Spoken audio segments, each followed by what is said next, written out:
With week one starting on Sunday, I thought to myself, like I do every year, let's talk about the areas of the team that need to step up if the Dolphins are going to have a successful 2023.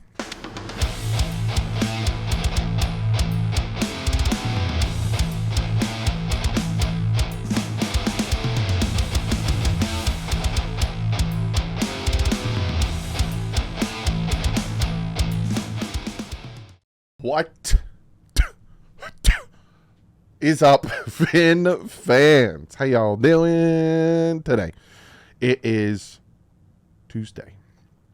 Tomorrow, we got the picks. Thursday, football's back. Boom. Lions, Chiefs, bada bing. How you doing? Friday, you get your preview for the Dolphins, Chargers. Saturday is the day of rest of DouglieDoWrong. Then Sunday at 4 o'clock, maybe 4:05, but around that time, me and my dad will be live here, not in LA, but live streaming the Dolphins taking on the Chargers. So we're back. The season's here. We're ready. I'm ready. Got a lot going on. So let's jump into this. I have some news and notes to give to you before I get into the meat and potatoes of this video. And by news and notes, there's some things with the Dolphins and there's some things with this channel and me. First and foremost, the Pick'em League. Sign up. It's linked in the description. It's the very top link in the description. Go sign up. Second thing, the Discord. I made the Discord specifically just for patrons and members, but I had somebody who's now helping me has set up the Discord beautifully with rules and bots and mods and all this cool stuff with meme channels, and it's so fantastic that I'm opening it up to everyone. So if you want to be part of the Discord, that will also be in the description. It'll say Discord and then I'll have the invitation. Join the Discord. Have fun, chat. I might jump in there from time to time and just chat with you guys. Go join the Discord if you'd like to, and if you know what a Discord is. If not, don't feel like you need to. It's there for you. I thought, let me branch it off to everyone, especially now it looks real good. So those are the two things I wanted to talk to you about that have nothing to do with the Miami Dolphins, more with the channel and me. Now let's get to things with the Miami Dolphins. The Miami Dolphins have named their 2023 team captains. You got Tua Tagovailoa, you have Tyreek Hill, the cheetah, you have Teron Armstead, Christian Wilkins, Xavier Howard, Javon Holland. I was like, what? And then it was Orlando Roberts last year, but now Alec Ingold comes in and takes his place. You saw this coming. Tua Tagovailoa is the leader of the team. He's taking more of that command and that leader position. You saw more of it this year in training camp. You saw it after the scrimmage where they played like hot garbage. Him taking the offense and telling them, "What? Come on, me and all of us need to do better. This is not working." He's taking command of the team. And you ask Tyreek, you ask Christian, you ask Teron Armstead, you ask all these guys, and they're noticing it. Christian, the cheetah, come on, he has these wide receivers under his wing. He's a great pep talker. Teron Armstead, offensive line, captain, leader. Christian Wilkins, he's the leader of the entire defense. That man is the heart and soul of that defense. Xavier Howard, leader of the backfield. Javon Holland, leader of the backfield. Then Alec Ingold, come on. That man's got the strength and the legs to push everyone around. So I'm very happy with the captains and who they are. But honestly, as well, I am not that surprised. There's that. Then the Dolphins have brought back Robbie Chosen to the practice squad. Now, I kind of talked about that happening. I thought it would happen sooner, but he kind of was still out there for a hot minute for, about a week? So they brought him back. He's on the practice squad, which is good. I liked him. I thought he fit real well in there, so they brought him back. One other thing before, like I said, we get into the meat and potatoes. Oh, just so you know, this chair won't be here anymore. I ordered a new one. It'll be here tomorrow. God, I hate this chair. It's broken and I keep sliding forward. Anyway, one other thing, Mike White was named the backup quarterback. So yesterday, Mike McDaniel had a presser. He said it was a tough decision, but Mike White is the backup. He says Mike White and Skylar Thompson competed all the way until the last rep. Praising the command that Mike White excluded in the huddle and how quickly he learned the offense. We were relying on Mike White's veteran experience. what McDaniel said of why he got the nod over Skylar Thompson. You guys know how I feel about the backup quarterback situation. There's no one in this situation that I'm like, oh, okay, yeah, nice. I'm glad he made it. Both guys, I have great hesitation. Like Skylar Thompson, I think he has a bright future. I think there's a lot that he can do really well, but I think his decision-making is real slow, and he second-guesses himself a lot. And Mike White can't get the job done. He'll march you down the field. He can't punch it in the end zone. Once the field becomes shorter, he has a hard time making reads and being quick enough. So, the whole backup quarterback situation just makes me nervous. But let's jump into this video. I'm going to talk about, right now I wrote down about 5 areas of the Miami Dolphins that need to step up if the Dolphins are going to have a successful 2023. Now, I might throw another one in there as I'm talking about them. They're in no specific order. It's not like this area is the most important and this area is not. I just have 5 that I was thinking about the team and this, and that. So I started jotting things down and yada, yada, bing, bang, bing. So we're going to jump into this. I'm going to start with the top one, or the first one I started really doing research on. And it's kind of the defensive line. Now, the defensive line, again, the Dolphins were, 4th, if I'm remembering correctly, in run stopping. But when it comes to getting pressure on the quarterback, they weren't that great. And it kind of hurt. Now, I'm not blaming necessarily a lot of that on the defensive line. I think a lot of that had to do with Josh Boyer and his scheme and how he used the defensive line. And I'm hoping Vic Fangio coming in can change that up and use those front 4, front 5 to get more pressure. But 25 sacks. We had 40 on the season. 25 of them came from either our pass rushing outside linebackers or the defensive line. 25. That's not good. We need to get more pressure. And like I talked to you guys about the team expectation, we blitzed 33rd in the NFL with 33.3% of the time, but we only got pressure 16th and sacks 14th ranked.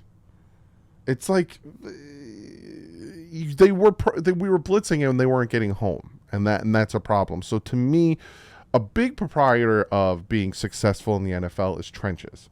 You have to have really good trenches. You have to be able to get after the quarterback and stop the run, especially on defense, because that helps your secondary, especially with Jalen not being able to play for like the first 9-10 weeks. Being able to get after the quarterback and have our corners not have to cover him for so long, it would help drastically. So they need to step up a little bit, right? They need to get after the quarterback more. I'd like to see more sacks come from just the front, not having to blitz, 3rd most in the NFL. I would like to see that front do their thing. I'd like to see Jalen Phillips finally take that next step. Even though he was the team leader with sacks with 7, he went down a little bit. I want him to get to that double digit. I want to see continuous pressure and continuous sacks out of Jalen Phillips. I want to see that. So that Bradley Chubb, hey, we traded a first for you, a first and a 4th. I need to see something from you as well. I think the defensive line is an area that needs to step up. The other, obviously, I'm talking about trench, is the offensive line. I gave you a ton of stats again when I talked about my expectation of the team. 6th in pressure percentage. They were 7th in hits. They were 1st in hurries, but they were last in getting blitzed. So they were blitzed the least most in the NFL, but the offensive line gave up the 6th most pressure, 7th most hits, and 1st in hurries. Wasn't good, right? And you had Tron Armstead getting banged up, and then the left guard situation, we don't know what happened there. Austin Jackson getting banged up at right tackle. If the Dolphin team is going to be successful, these trenches need to be good. Now, I'm not talking elite. I'm talking good. Give me top 15. Heck, let the offensive line and the defensive line be 15th ranked, and I think the Dolphins have a very good chance of winning the division. Because then all of a sudden the run game gets put in there, and that's a big proprietor of Tua being able to be successful, because then the opposing defense isn't just going to be like, hey, I'm running the ball. I'm just going to drop back into coverage and not let you do anything. We'll talk about that on Friday when it comes to the Chargers. So the offensive line needs some help. Now, Tua, he was 30? I think I said 36 to mid-30s when it came to time to throw. That's not release time. That's ball in hand. How long does he have before he gets hit? 30th ranked. That's 34th. My apologies. I think it was 34th ranked when there's only 32 starting quarterbacks. It's not good. Need to give more time, especially if we want the deep plays, which all of a sudden he was doing more of last year. Needs to have a little bit of an arsenal in there. So I need the trenches to do better. Again, I don't want top 10. I don't need it. I love it. I want it. Just give me solid trench plays. Let me get constant pressure and sacks, and let the offensive line, cook. Let's get a run game. Let's have this start to work. I'd love a Philadelphia Eagles offense and defensive line, but we can't all get that. And if you notice, I'm going to go off on a little tangent. Philadelphia Eagles had a top offense and defensive line, and that's how they got to the Super Bowl. What team didn't have a top offense and defensive line? The Kansas City Chiefs. What did they have? An elite quarterback. That's how you make up the difference. See what I'm saying? Speaking of elite quarterbacks, the other area, in my opinion, that needs to step up if the Dolphins are going to have a successful 2023 is the quarterback position. Now, for Tua, right? I don't know how many times you guys have heard this, and I apologize for constantly saying it, and you've constantly heard it all off season, and you're not going to hear it anymore because the season's finally here, but he's got to stay healthy. I'm sorry. He's just gotta. He's gotta. What I see when that man's on the field, the team is better with him at quarterback. It's an unbiased, obvious answer. It's factual. It's not even like that's an opinion. When Tua Tagovailoa is on the field, the Dolphins are better. And that's not just last year. It's been since he's joined the Dolphins. They're just better. Look at 2021 when he hurt his ribs. And then they sucked with Jacoby Brissett. And then he came back in and they started winning. Especially started with the Ravens game. He's just better. He needs to stay on the field. Also, he needs to be smarter with the ball, and he needs to work on his things. Now, I am confident that he will, because I've seen it every year. He has a little hiccup in his game, he fixes it. Then the next year, he gets a little hiccup in his game, and he fixes it. That's what you do as a young quarterback. You fix it till you mold it into what you want to be, and then go play some football. But it's not just on Tua, because God forbid he does get hurt. Mike White and Skylar Thompson, they also need to step up. That's why I didn't say Tua. I said the quarterback position. They need to step up. Because from what I saw in preseason,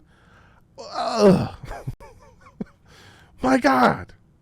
Like, Skylar came in against the Texans, had this, it wasn't good, and then boom, he was on fire. I was like, there we go.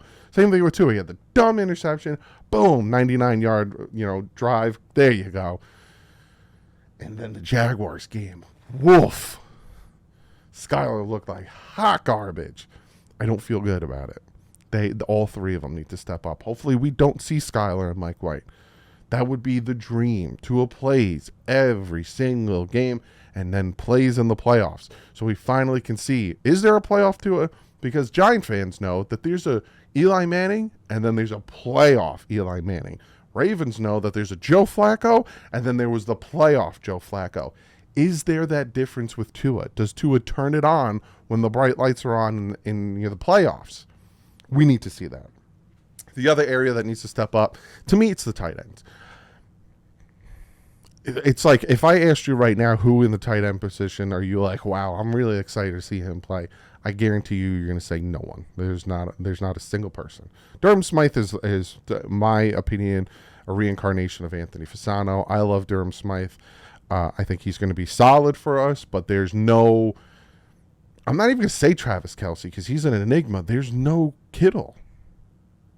Now, Kittle isn't, Kittle's good, but he's not Travis Kelce good. He's someone that you could find. Dawson Knox. I'm trying to think of like a solid guy who's consistently good and consistently catching touchdowns. Like, we just have good, like, all right. Hopefully he catches it. Hopefully he gets in the end zone. Like, so the tight end position needs to step up. Now, is the tight end position going to be incorporated a lot in this offense? I don't know. They're probably going to use a lot of motions. They're probably going to use a lot of pre-snap motions and, try to get the DBs off or, make moves and stuff and crossing routes and shallow routes and all that stuff. And hopefully the run game gets going. so we don't have to rely on tight ends and passing in the red zone. That would be a flippin' dream. But the tight end position is just, it's not necessarily needs to step up. It's like someone needs to, someone needs to show up and be like, hey, I'm what you've been looking for. Trust me. You know what I'm saying? And then my final one, and then I'll kind of go into like honorable mentions. My final one is the coach, Mike McDaniel. It's his second year. This is where he can show us who he's going to be, right?